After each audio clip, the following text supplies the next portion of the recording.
Party के साथ गठबंधन करती नजर आएगी? देखिए, मैं ये कहूंगा कि वंचित बहुजन आघाड़ी का जो राजनीति है महाराष्ट्र के कारपोरेशन के चुनाव में, आप कहिए ये मिनी इंडिया का दर्शन है, ऐसा मैं मानूंगा। राजनीतिक दलों की ताकत जो है वो कुछ इलाके में है और कुछ इलाके में नहीं है, और इसलिए हमको दिक्कत है किसी एक राजनीतिक दल से समझौता करने की। दूसरी तरफ यह है कि बीजेपी आरएसएस की राजनीति है कि दलों को खत्म करने की। एक हम लोग को मौका मिला कि अलग अलग दलों के साथ हम लोग को समझौता अलग अलग कारपोरेशन में कर रहे हैं, इसलिए हमारी जो ताकत है उनको हम दे रहे हैं ताकि वो भी लड़ते रहे और उनकी भी अस्तित्व बना रहे। तो ये मान के चलिए कि 2029 का जो पार्लियामेंट का और असेंबली का चुनाव होगा वो वंचित बहुजन आघाड़ी जो नक्शा बना है उसका ही होगा, ऐसा मैं मान के चलता हूँ। रही बात यहाँ पर बंबई में हम लोग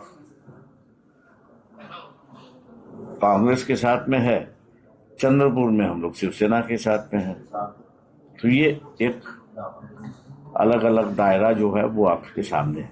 भाजपा के साथ नहीं जाना ये तय? हम लोग का जो पार्लियामेंट्री कमेटी जो है और डिसीजन मेकिंग कमेटी जो है उसका यही फैसला था कि हम लोग बीजेपी आरएसएस के साथ नहीं जाएंगे, लेकिन और किसी तमाम पार्टियों के साथ हम जाएंगे। दो राष्ट्रवादी एक हो गई है, क्या लगता है आपको? इतने दिन तक शरद पवार बोल रहे थे कि हम भाजपा के साथ जिसने युति की है उसके साथ नहीं जाएगा, लेकिन अचानक से यह फैसला बदलता नजर। देखिए सर, ये अटल बिहारी वाजपेयी के समय में शरद पवार जो है वो डिजास्टर के ऑल इंडिया के मैनेजमेंट थे, कैबिनेट का दर्जा उनको था, तो उनका रिश्ता कभी छुपा हुआ नहीं था।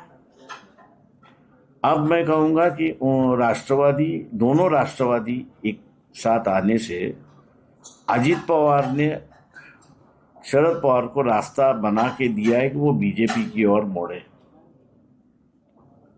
क्योंकि अजित पवार का यह है कि भैया शरद पवार की जो राष्ट्रवादी है उसके जो नुमाइंदे खड़े रहेंगे वो घड़ियाल चिन्ह पे खड़े रहेंगे, तो इसका मतलब यह है कि उनका अस्तित्व खत्म हो गया।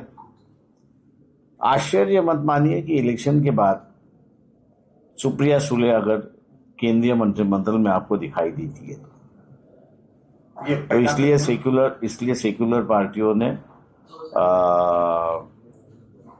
सावधान होना चाहिए, ऐसा मैं कहूँगा। ये पहला कदम है ऐसा माना जाए? ये पहला कदम है ऐसा मैं मानता हूँ।